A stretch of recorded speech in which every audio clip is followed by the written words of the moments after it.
Eu gostaria de cumprimentar os amados irmãos na graça e na paz do Senhor Jesus. Então, nós vamos dar início neste momento ao nosso estudo que a gente vem já tendo, né? E nós vamos entrar na lição número 6, que pede, né? Que diz que é para nós lembrar dos encarcerados. Convido você a este momento, juntamente comigo, ter um momento de oração para que Deus nos abençoe neste momento de estudo. Senhor nosso Deus e maravilhoso Pai, queremos primeiramente te dar graças, ó Deus, por tudo quanto o Senhor tem feito em nossas vidas, em nossos corações, te dar graças, ó Deus querido, por um dia ter nos revelado o seu grande amor. Te pedimos neste momento, ó Deus, que o Senhor derrame sobre nós o teu Espírito Santo, e o teu Espírito Santo possa nos fazer entender, Senhor meu Deus, a sua vontade para as nossas vidas, que nós possamos aprender com a tua palavra, que nós possamos crescer no conhecimento, no entendimento e, principalmente, crescer em amor. Pai, crescer em amor por Ti e pelas almas. É assim que nós oramos e pedimos que o Senhor esteja a nos abençoar. E isso fazemos em o nome de Jesus Cristo, Teu Filho amado. Amém. Bom, irmãos, então, nós estamos seguindo as nossas lições, e como eu já disse, a lição de hoje, ela trata a respeito dos encarcerados, né? Ele nos leva a nós refletirmos, a pensarmos e analisarmos a vida daqueles que estão presos, né? E eu gostaria de deixar para você, que você já fosse pensando em duas palavras que são chaves para o nosso estudo desse dia, que é a palavra solidariedade e a palavra empatia, né? Que é algo que a palavra do Senhor nos ensina e é o que a gente aprende com Jesus a ter, né? A ter solidariedade e a ser empático. Eu gostaria que você também, você que está com a sua Bíblia, que você deixasse marcado aí dois textos que nós vamos usar para a nossa lição, que é lá em Hebreus, no capítulo de número 13 e o versículo 3, e o Evangelho de Mateus, no versículo de número 25, o capítulo de número 25 e o versículo de número 36. Se nós formos pensarmos em prisões, se nós formos pensarmos em pessoas que estão presas, né, e a gente contextualizar no nosso Brasil, o Brasil, infelizmente, ele ocupa hoje, né, vamos assim dizer, o quarto lugar em população carcerária, ou seja, diante do mundo inteiro, o Brasil tem muita gente presa, né? São cerca aí de mais ou menos 360 mil pessoas presas condenadas e 240 mil pessoas presas provisoriamente. E como cristãos, né, nós não podemos ficar alheios a esta realidade, né? São pessoas que precisam, como todas as outras, precisam da graça e do amor de Deus. E nós podemos ser instrumentos para levar o Evangelho até essas pessoas, né?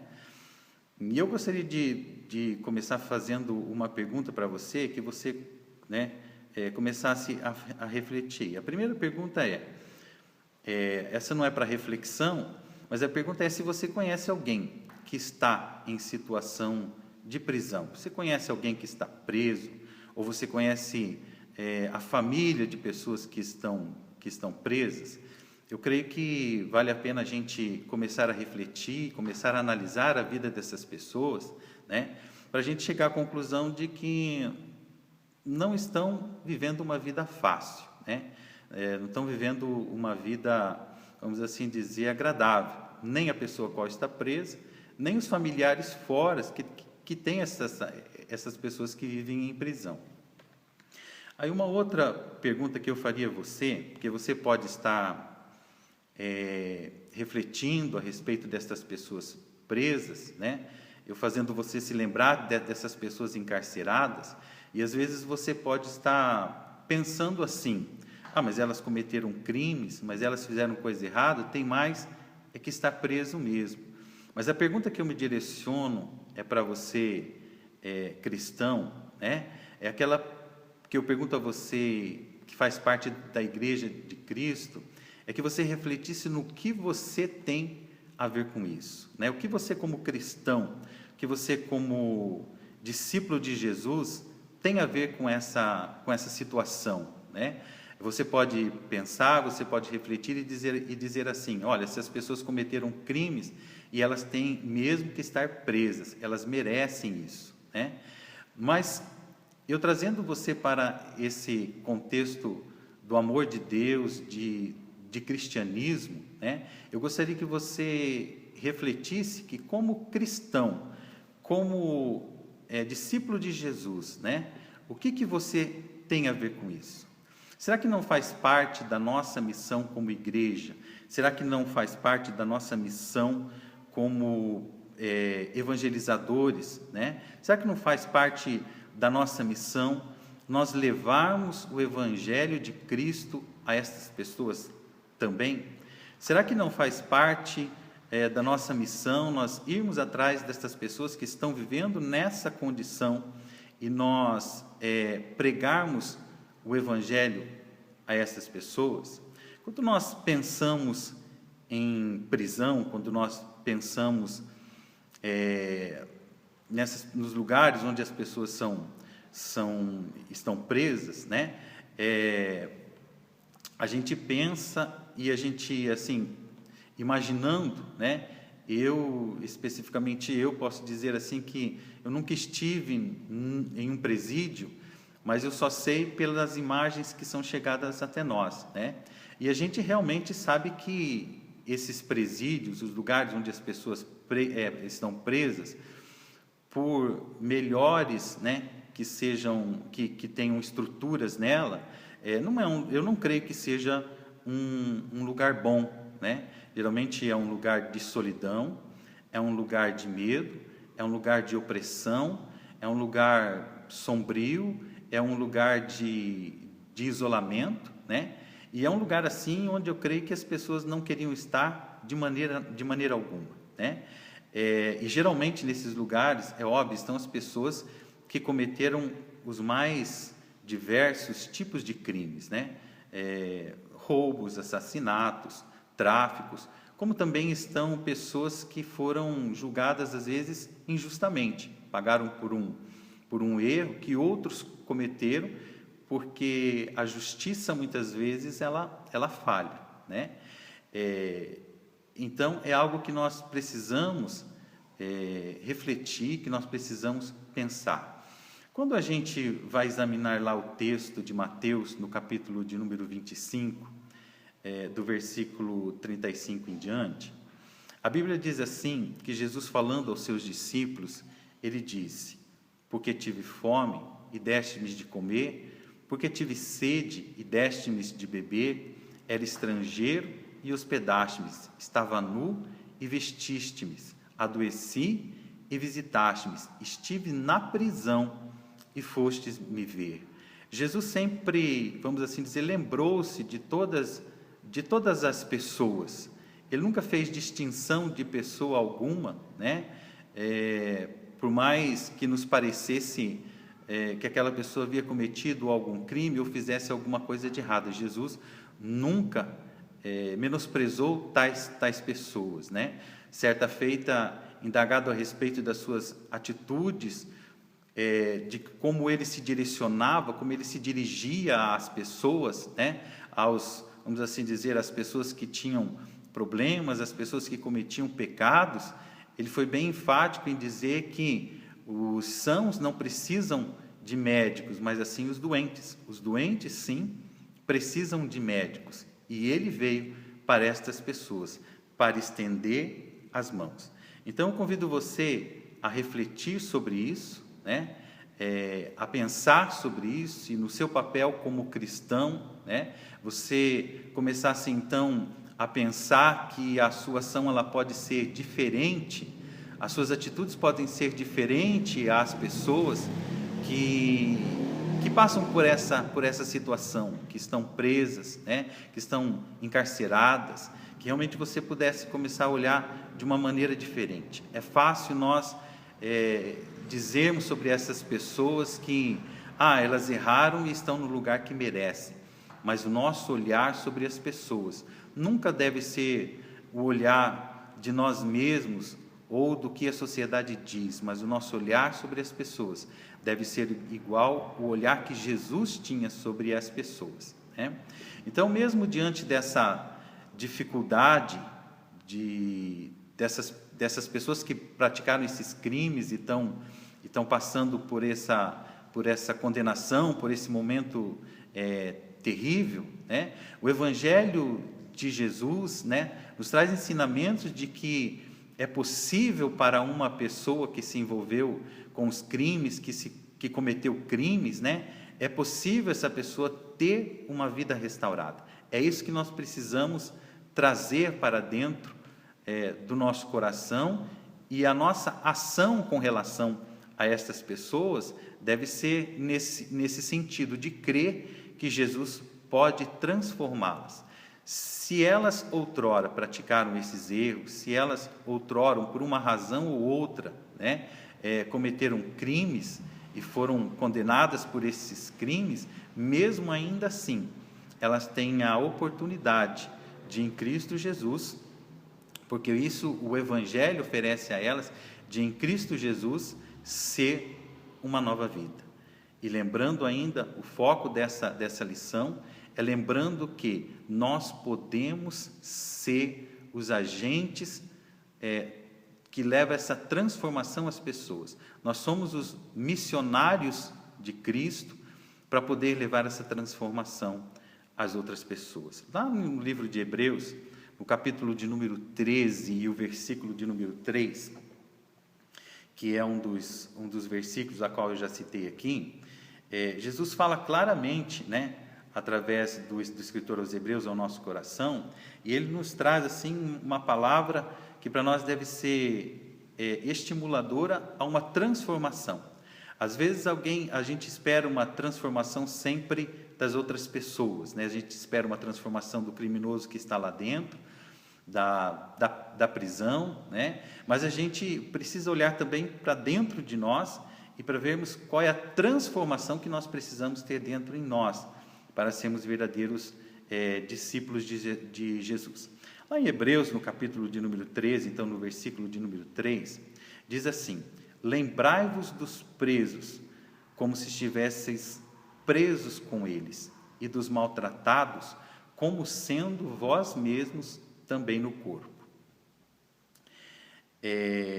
A gente pode considerar, né, dentro de um entendimento vocacional, ou seja, de um entendimento de chamado para a obra de Cristo, que nem todas as pessoas são chamadas para trabalhar nessa área, nem todas as pessoas podem se achar, vamos assim dizer, vocacionadas ou preparadas para ir em presídios, para ir visitar esses lugares e pregar a palavra do Senhor, né? No entanto, a lembrança, assim, quando a gente começa a lembrar dessas pessoas, quando a gente começa a refletir nelas, a gente está diante de uma situação a qual Jesus disse que é para nós lembrarmos delas como se nós estivéssemos presos com elas, né? Que nós estivéssemos também sofrendo como elas, né? Embora a gente não se ache, muitas vezes, capacitado a ir em um presídio e pregar a palavra de Deus, mas, todavia, alguns sentimentos, né, a gente deve trazer dentro do nosso coração. E a gente entra dentro de duas palavras-chave, né, vamos assim dizer, com relação não só às pessoas que estão presas, né, não só as pessoas que vivem em presídios, encarcerados, mas são sim duas palavras-chave que servem como base para a nossa vida cristã no mundo, né, com relação a todas as pessoas, que é solidariedade e empatia, né? Nós nunca vamos conseguir ser um verdadeiro discípulo de Jesus, nós nunca vamos conseguir ser verdadeiros mensageiros da palavra de Deus, nós nunca vamos alcançar esse status de verdadeiro discípulo se nós não aprendermos a trazer essa palavra para dentro do nosso coração, e trazendo essa palavra para dentro do nosso coração, a gente não colocar ela em ação, né? Ela não só ficar no nosso entendimento, mas principalmente, né, essas duas palavrinhas ficarem nas nossas ações, no nosso dia a dia. elas ficarem, vamos assim dizer, elas ficarem na nossa vida bem transparente, né? Eu ajo porque eu tenho solidariedade, eu ajo porque eu tenho empatia, né? E o que nós podemos dizer a respeito, por exemplo, de solidariedade, para que você possa compreender? A solidariedade é a ação de ser bondoso com o próximo, assumindo uma função de colaborador. Portanto, ser solidário consiste em ajudar o outro com boas intenções e generosidade. A solidariedade é legítima quando não há qualquer tipo de discriminação, ou seja, deve haver compaixão e compreensão concreta dos sentimentos alheios e propósito genuíno em contribuir sem esperar algo em troca, né?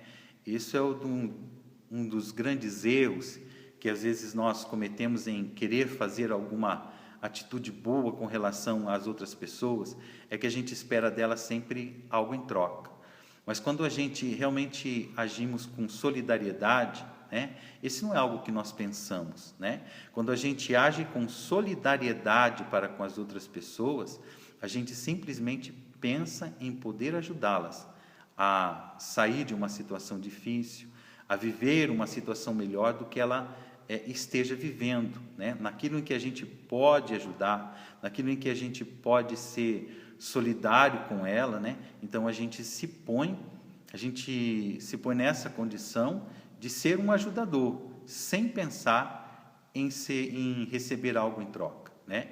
Se nós pensarmos, né, na vida de Jesus e como Jesus fez, nós vamos ver que isso realmente ele se enquadra com a vida de Jesus, que fez o que fez, né? Se entregou para morrer por nós e nunca pediu algo em troca, né? Ele fez tão simplesmente porque nos amava. Então eu gostaria que você refletisse sobre essa questão da solidariedade, se realmente você tem agido com solidariedade nos teus relacionamentos com as pessoas que estão precisando. No caso de hoje, né, nós estamos abordando essa questão dos presos, das pessoas que estão encarceradas, né? E se nós formos pensarmos de como essas pessoas precisam de alguém que realmente vai lá e lhes dê uma outra palavra, uma palavra de vida, uma palavra de esperança, e a gente começa então a trabalhar com essas pessoas, mesmo às vezes a gente não pode ir lá, mas a gente pode orar, né? A gente pode dar um auxílio, a gente pode dar um apoio às pessoas que vão lá. Então, para que nós possamos realmente sermos bons ministros, discípulos de Cristo, nós precisamos nos tornarmos pessoas solidárias, mas pessoas verdadeiramente solidárias, daquelas que contribuem, daquelas que ajudam sem esperar algo em troca, né? Outra palavra, vamos assim dizer, importante para que a gente possa compreender esse versículo ao qual Jesus, né, traz à nossa vida, é a empatia. E o que é empatia?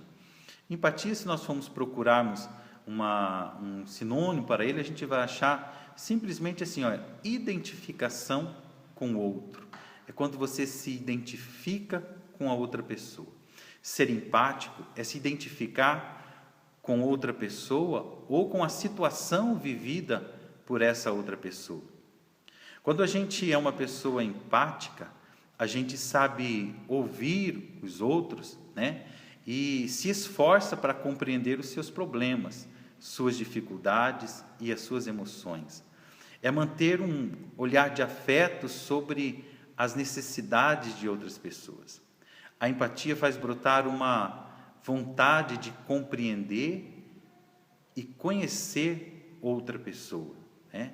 É isso, quando nós somos pessoas empáticas, as nossas atitudes são essas, né? As nossas atitudes com relação às pessoas são estas, né?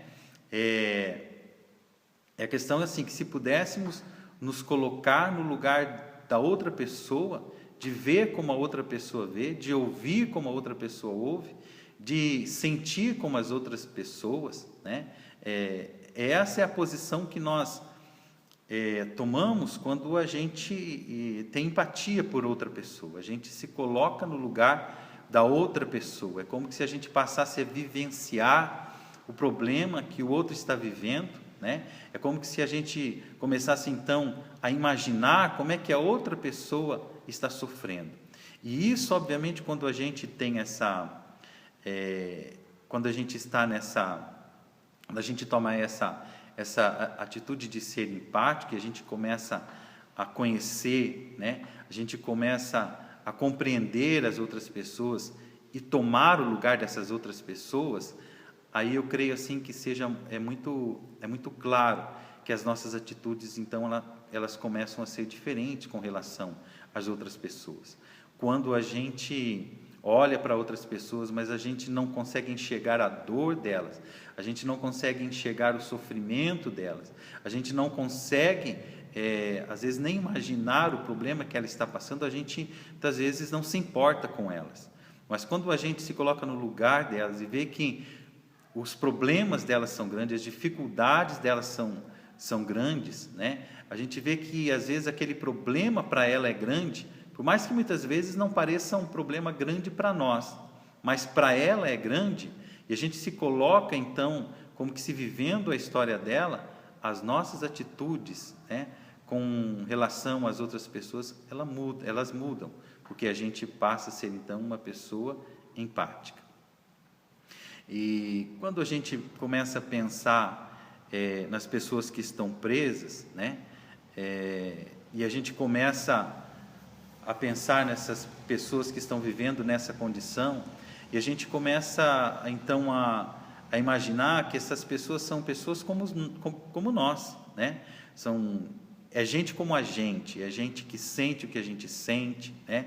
Às vezes a gente sente falta dos nossos familiares, certamente as pessoas que estão presas, por mais que muitas vezes a arrogância não deixe de admitir que elas sentem faltas, mas sente falta. Nós sentimos falta de amor, essas pessoas sentem falta de amor. Nós sentimos falta de atenção, certamente essas pessoas sentem falta de atenção, né? Então, e às vezes o que essas pessoas procuram, né, ou esperam receber das outras, às vezes é um gesto de atenção, né? Pessoas que vão lá para ouvir, pessoas que vão lá para, com paciência, vamos assim dizer, levar a palavra de Deus e com muito amor, né? E isso eu creio que é algo que a gente pode fazer, né? Com relação não só às pessoas que estão presas, mas pessoas que muitas vezes são parentes ou familiares das pessoas que estão presas, né? Aqui em Ribeirão Claro, na nossa, vamos dizer assim, contextualizando, a gente tem uma delegacia e ali tem muitas pessoas presas, e às vezes são pessoas que nós não conhecemos, né? Mas às vezes nós conhecemos famílias e pessoas que têm alguém que está longe, às vezes presa em um presídio, né?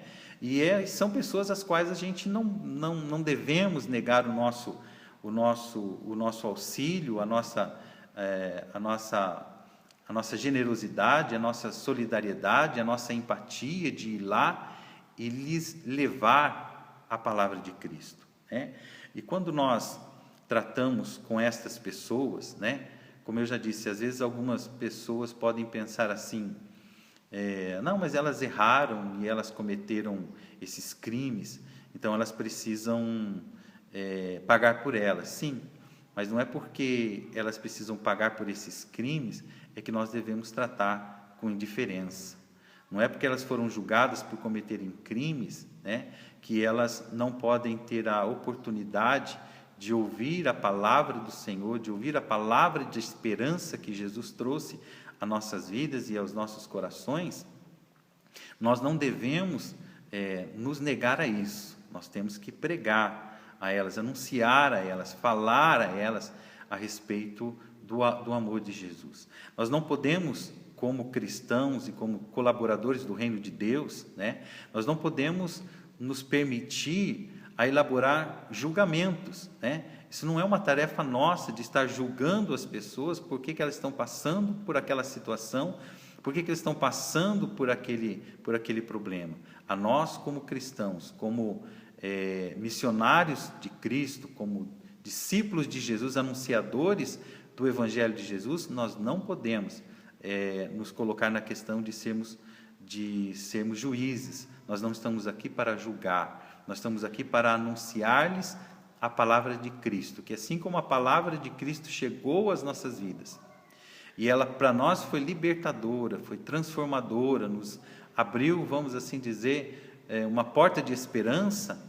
É dessa forma que o Evangelho de Jesus deve chegar a essas pessoas, por mais, vamos assim dizer, hediondo que seja o crime que tenham cometido, né? Então, lembre-se sempre, você não é juiz, você é só um colaborador do Evangelho de Cristo. Mateus, no capítulo de número 7, se você for procurar o que Jesus diz ali, você vai dizer assim que Jesus dizendo aos seus discípulos, ele disse assim: olha, não julgueis, para que não sejais julgados, porque com o juízo com que julgardes, sereis julgados, e com a medida com que tiverdes medido, vos hão de medir a vós. E por que reparas tu no argueiro que está no olho do teu irmão, e não vês a trave que está no teu olho? Ou como dirás a teu irmão: deixe-me tirar o argueiro do teu olho, estando uma trave no teu? Então, lembre-se, você não é juiz. Lembre-se, você é discípulo de Jesus. Lembre-se, você é agente do reino de Deus. Você é quem leva a palavra de esperança às pessoas. Você é uma testemunha de Cristo, anunciando a boa notícia de que a partir de Jesus Cristo, um novo tempo se inicia para toda a humanidade, para todas as pessoas. Aproveite a oportunidade que Cristo te dá para você anunciar o Evangelho. Coloque a sua vida à disposição de Deus. Sua vida pode ser um instrumento de transformação de pessoas e até de famílias inteiras. Lembre-se, você foi chamado para servir ao Senhor, para ser sal nesta terra, para ser luz neste mundo. Aí, para nós concluirmos, então, se nós formos lembrarmos daquilo que nos diz a palavra do Senhor, aquilo que de Gênesis a Apocalipse, o que a gente aprende com Deus,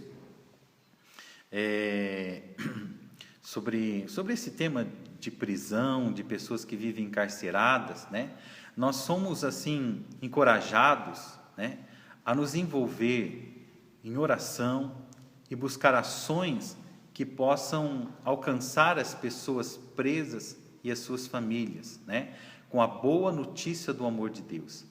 Ainda que estas pessoas tenham cometido erros, elas são alvo do amor de Deus e podem ser transformadas pela ação do Espírito Santo à luz da palavra de Deus.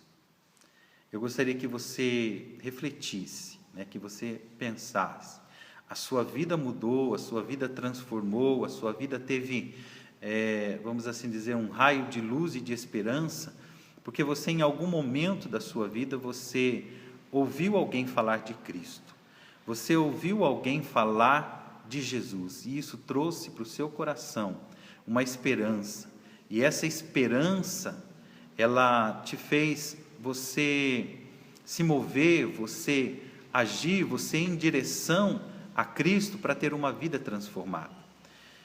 E o que essas pessoas que vivem em prisão hoje, e a gente pode colocar a prisão, aquelas que estão nos cárceres, aquelas que estão presos em uma cela física, e a gente também pode pensar também nas pessoas que estão presas, não em celas físicas, mas pessoas que estão presas a tantos tipos de pecados, pessoas que estão presas a tantos sentimentos ruins, pessoas que estão presas a uma falta de esperança, que muitas vezes não vê na vida, a alegria, não acha, olhando para todos os lados, não vê uma razão de viver. São pessoas ainda assim que estão presas, que você realmente pudesse, com a sua vida, com o seu testemunho, com a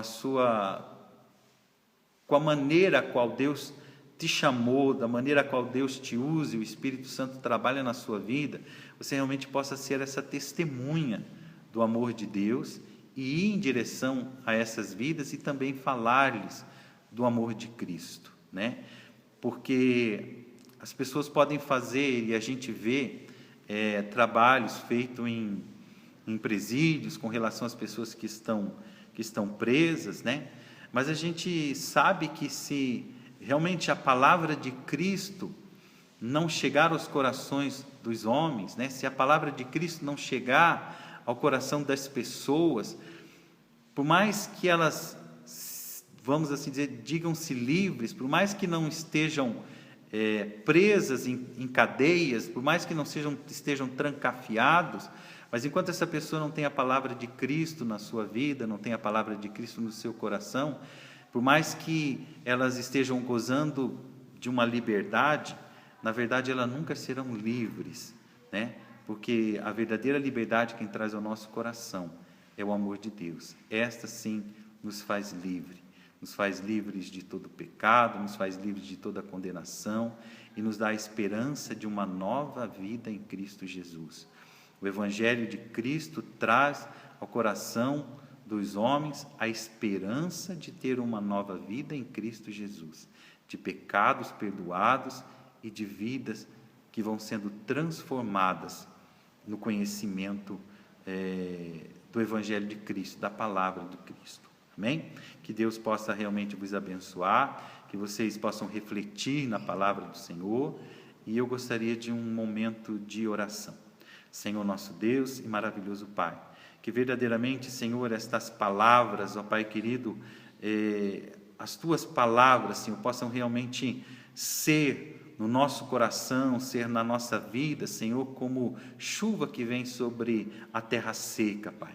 Que essas palavras realmente possam inundar o nosso coração e fazer com que essa terra seca, Pai querido, que muitas vezes é a nossa vida, é o nosso coração, possa ter a capacidade, Senhor, de produzir, de frutificar, Senhor. Pai Santo, Pai glorioso, que a Tua palavra seja para a nossa vida, Jesus querido, este alimento, esse sustento, este ânimo, para que nós possamos realmente ser propagadores do Seu Evangelho, de encontrarmos, ó Deus querido, a alegria de viver, de poder estar em Tua presença e ter esperança, que dias melhores virão. Que Deus te abençoe, que Deus te guarde em Cristo Jesus. Amém?